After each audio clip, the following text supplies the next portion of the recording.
Hello and welcome to the space infinite. और इस video में हम बात करने वाले हैं कि आखिर सोलर सिस्टम बना कैसे। लेकिन इससे पहले कि हम जानें कि सोलर सिस्टम बना कैसे, हम पहले जानते हैं कि इसको सोलर सिस्टम आखिर बोला ही क्यों जाता है। एक्चुअल में हमारा सोलर सिस्टम है एक प्लैनेटरी सिस्टम। अब आप सोचेंगे ये प्लैनेटरी सिस्टम क्या होता है। बेसिक सेंस में एक प्लैनेटरी सिस्टम एक कलेक्शन होता है नॉन स्टेलर ऑब्जेक्ट्स, जैसे कि प्लैनेट्स, एस्ट्रॉइड्स, कॉमेट्स, मून्स वगैरह। इन सब का कलेक्शन होता है जो कि एक स्टार के अराउंड ऑर्बिट करता है। इसी कलेक्शन को हम एक प्लैनेटरी सिस्टम कहते हैं।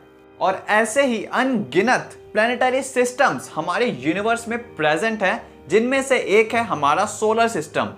इसको हम सोलर सिस्टम इसलिए कहते हैं क्योंकि इसमें है सन मेन स्टार, जिसके अराउंड सब कुछ ऑर्बिट करता है, और उसी सन से निकला है सोलर यानी सोलर सिस्टम।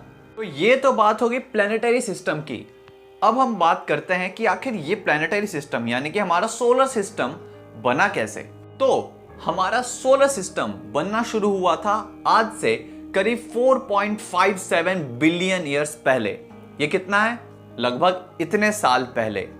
और मॉलिक्यूलर क्लाउड जहां से सन बना, उसके एक रीजन में कहीं पर ग्रेविटी की वजह से जो गैसियस मास था हीलियम और हाइड्रोजन का, वो कंप्रेस होने लगा एक पॉइंट पर, जो कि कंबाइन होते होते बन गया हमारा सन का एक प्रोटो स्टार। मतलब उसका एक स्टार्टिंग का स्टार जो कि आगे जाके सन बना, और उसके अराउंड फॉर्म हुआ एक डिस्क लाइक स्ट्रक्चर जिसको एक्रीशन डिस्क कहते हैं। एक्रीशन डिस्क या प्रोटो प्लैनेटरी डिस्क का मतलब है जो गैसियस मलबा या फिर जो गैसेस या फिर जो डस्ट पार्टिकल्स हैं जो कि उस स्टार के अराउंड रिवॉल्व करते हैं एक डिस्क के फॉर्म में, जो कि आगे जाकर कंबाइन होकर बाकी सोलर सिस्टम की बॉडीज जैसे कि planets, moons, comets, asteroids form करते हैं। और हमारे सोलर सिस्टम और इसमें प्रेजेंट प्लैनेट्स जैसे कि मर्क्यूरी, वीनस, अर्थ सब ऐसे ही बने हैं। मतलब एक प्रोटोप्लैनेटरी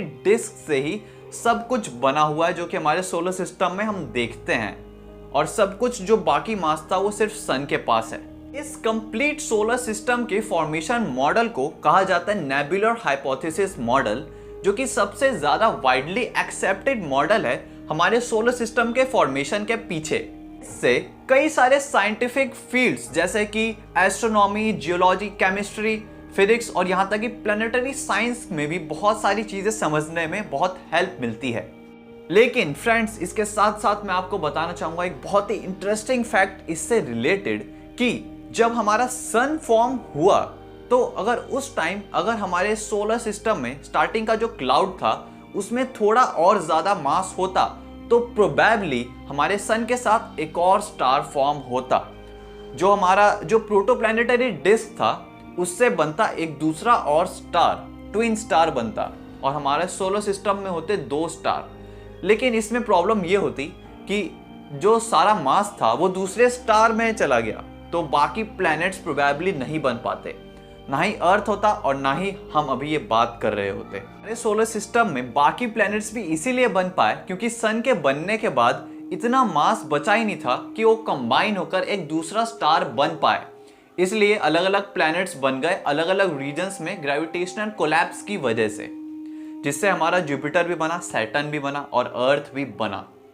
लेकिन एक और फैक्ट कि हमारे यूनिवर्स में मोस्ट ऑफ द जो स्टार्स हम देखते हैं वो एक्चुअली में बाइनरी स्टार सिस्टम्स हैं। यहाँ पे बाइनरी स्टार सिस्टम्स मतलब दो स्टार्स के सिस्टम। मतलब अगर आप किसी प्लैनेट पर हैं किसी दूसरे प्लैनेटरी सिस्टम में, तो ज्यादा चांसेस हैं कि आप जब आसमान में देखें तो आपको एक की जगह दो सूरज दिखें।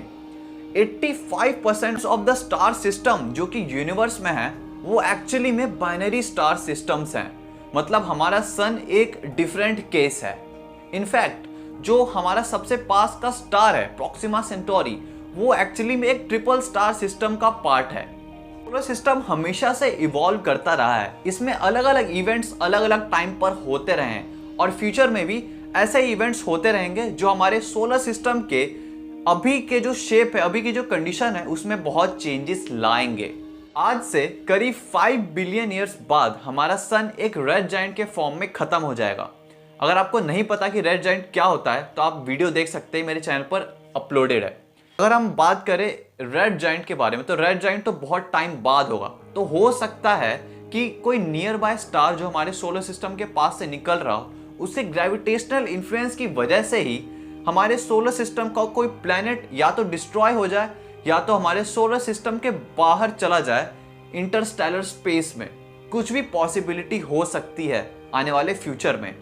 तो ये भी एकदम अनसर्टेन है कि हमारे सोलर सिस्टम का फ्यूचर क्या हो सकता है। बस इतना ही था आज के सोलर सिस्टम से रिलेटेड एक इंफॉर्मेटिव वीडियो में। अगर आपको जानना है और भी स्पेस से रिलेटेड इंफॉर्मेशंस के बारे में, तो आप कमेंट सेक्शन में बता सकते हैं आपको किस टॉपिक के बारे में डिस्कस करना है। हम उसके बारे में वीडियो जरूर बनाएंगे। और इसी के साथ देखते रहिए। अगर आपको स्पेस से रिलेटेड कंटेंट पसंद है तो जरूर स्पेस इनफाइनाइट को सब्सक्राइब कीजिए और देखते रहिए स्पेस इनफाइनाइट।